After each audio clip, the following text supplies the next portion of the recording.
Hey guys, this evening I'm going to read a story to you that I come across that I thought was pretty good, pretty creepy anyway. Before we start, can you take a moment please to hit that subscribe button, hit the like button, ring the little bell, all that little good stuff.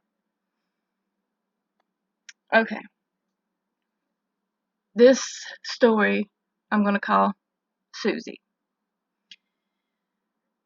I thought my daughter's imaginary friend was harmless.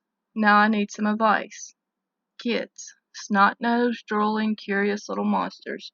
I never understood why anyone had them. I was firmly anti-children for the majority of my life, and then one day I peed on a stick and my whole world changed forever. Such an innocence action had such a huge impact. I was blessed with an easy baby. The terrible twos never hit me either. Only recently have I really felt the stress and pressure of motherhood, and things have taken an unexpected turn. Eliza has been the sole reason for my existence for a wonderful 6 years now, and I wouldn't trade her for anything. Her dad didn't stick around, and it's just been me and her against the world, and that's how we liked it. Her little personality grows more every day. She's a confident and sassy little girl. She gives the best of hugs if you know her, but she also understands stranger danger. I have taught her very well. That's why I wasn't worried when she first mentioned Susie. To be honest, I was excited that she had gotten smart enough to craft her very own imaginary friend. Sure, there's a certain creep factor when your kid walks up to you, eyes wide, and announces that someone is already playing Dolly Tea Party with them in their room. But I tried to see the creative side. She was trying to establish her own independence, and I wasn't about to squish her spirit, so I played along. I asked her what she liked to play with Susie, and how they became friends, and what Susie liked to eat. She gave all the typical answers: hide and seek, in the back garden, and cake. It was cake that confirmed it. What kid wouldn't want an extra piece of cake that they could blame on a made-up friend? Most adults wouldn't turn this down. So I joked about where Susie might be hiding. I said an extra plate out at dinner, gaining only an embarrassed eye roll, and baked a cake and sent Eliza to school with 2 pieces. I enjoyed the little game. When she came home, there was still a piece left in her lunchbox, untouched. I know it probably sounds like I was reading too much into it, but that piece of cake shouldn't have been there. Not even a bite or one little sticky finger mark in sight. Didn't Susie want her cake, honey?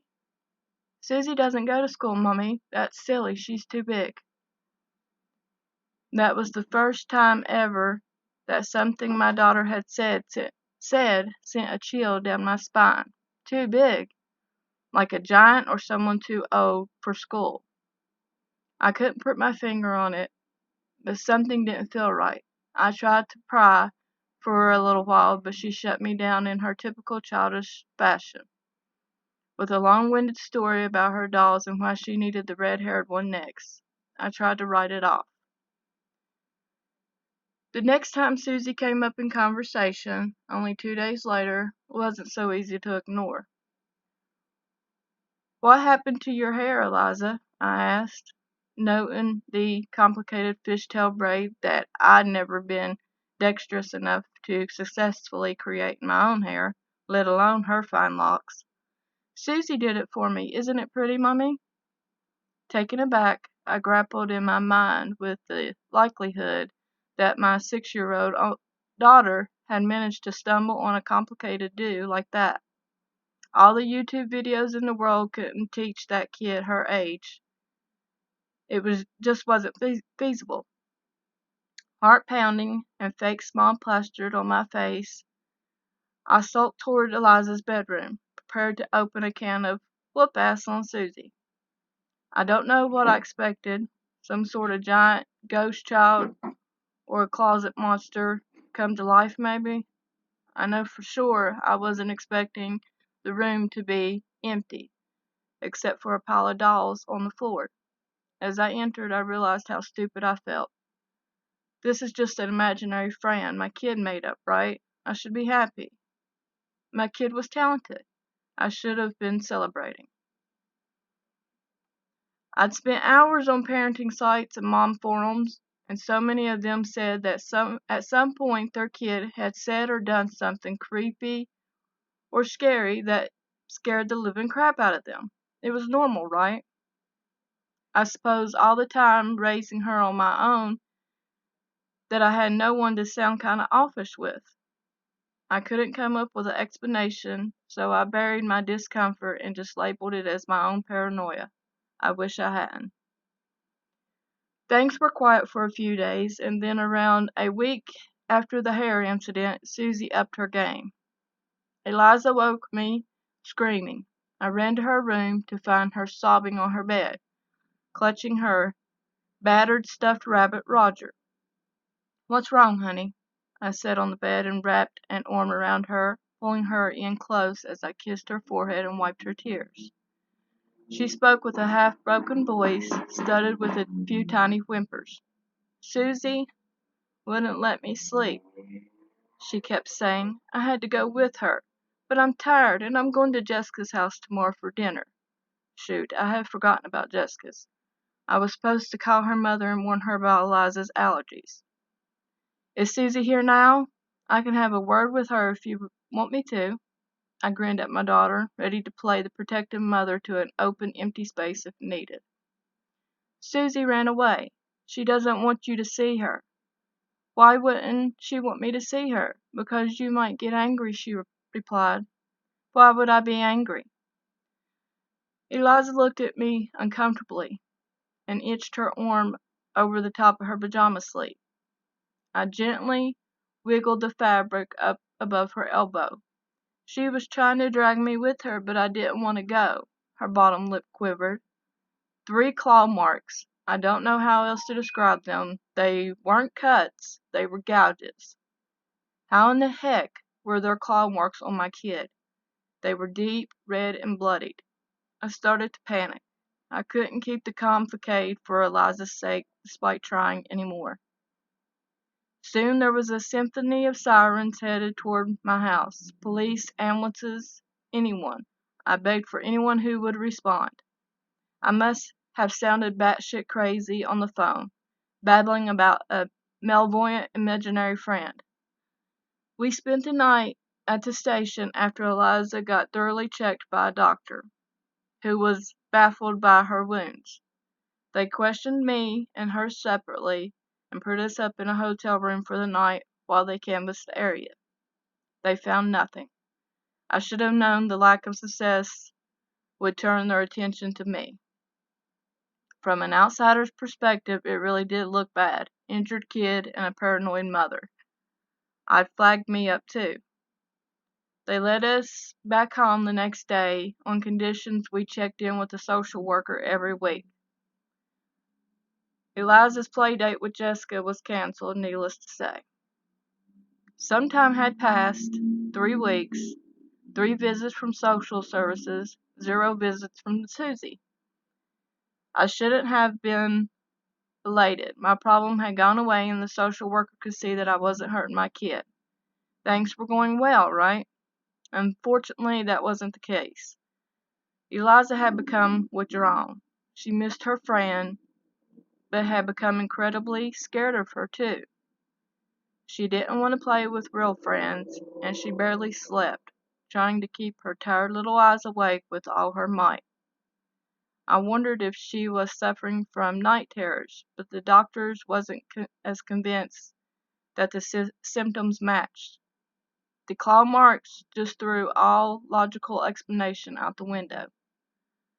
I saw the contempt in his eyes when he looked at me. I knew exactly what he thought. I encouraged her to draw. She wasn't her usual creative self, but she managed multiple scrawlings of Susie, each drawn more furious than the last. They just worried me even more. Eliza's image of the imaginary friend resembled an adult woman with long dark hair and only 3 fingers on each hand, all clawed. The eyes were always scribbled out with intense pressure. I spent time on the phone to doctors, psychiatrists, and counselors. I made appointments, but none of them were acting quick enough. I couldn't afford to go private, even if I sold every belonging we had. So I was a slave to a waiting list with an ever-shrinking child. I took action. I couldn't rely on the notion that Eliza was unwell. Regardless of logical thought, those claw marks had been real, and I couldn't risk her getting hurt again. I hadn't felt safe at home since that night, so I set up cameras all over the house. It raised an eyebrow when I mentioned it to the social worker, but I didn't care. If there was a Susie, I wanted to catch her. I sat and reviewed the footage every day. I would speed it up, and even at a hint of a breeze, I would have scrutinizing sections of recording that I would look at for hours. I didn't let Eliza see what I was doing. I didn't want to frighten the poor girl any more. For weeks, nothing happened. Then last night, I woke up to another scream. Eliza couldn't stop. She screamed for so long I thought her lungs were going to give out. I ran as fast as I could, and the room was empty. Just my catatonic daughter screaming in distress.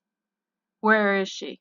She ran away, Eliza sobbed, raising her arm. I ran to the window frantically, Eliza pointing in the direction, but there wasn't anyone outside.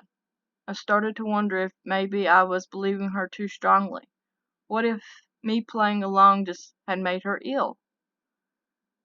There were no marks this time, no evidence of anyone. I tucked her in and slept on the floor beside her. I don't think either one of us slept a wink that night. I reviewed the footage this morning. Eliza was adorable. Hair in a mess across her pillows, sleeping soundly. She needed it so desperately. It made me emotional watching my baby like that. All worries melted away. Until her sash window slid open. She jolted awake as what looked like 3 dirty fingernails wrapped around from the bottom of the window frame scraped against the glass. I couldn't believe what I was seeing. I couldn't describe how it felt, watching her, knowing that I even considered that she was making it up. Eliza screamed just seconds before Susie would have reached her, just before those dirty nails would have pierced her skin. The entity even took time to look at the camera. With her hollowed out sockets, Susie was taunting me. I called the police, handed the footage over. They looked shocked, like they didn't know what to say. I'd given them a scene out of a horror movie and begged for their help. It must have been an interesting day at the office for them. They searched my house and the area around it and put us up in the same hotel as before, this time with police cars parked outside. That's where me and Eliza are spending the night. I wish they'd done more, but realistically, what could they do? Where are they even supposed to start? My kid's traumatized, and I can't tell her it's going to be okay. I don't have a freaking clue who or what Susie is, or what she wants. I just know that right now, we're locked in the bathroom avoiding it. Me and Eliza and Roger, the stuffed rabbit. When she came an hour ago, Eliza's screams didn't work like before. Susie's nails are still scraping against the locked hotel window. It's a bone-chilling sound. Every time I dial the police, I only get a busy signal. Eliza's been screaming for so long now. Why has no one come to help us?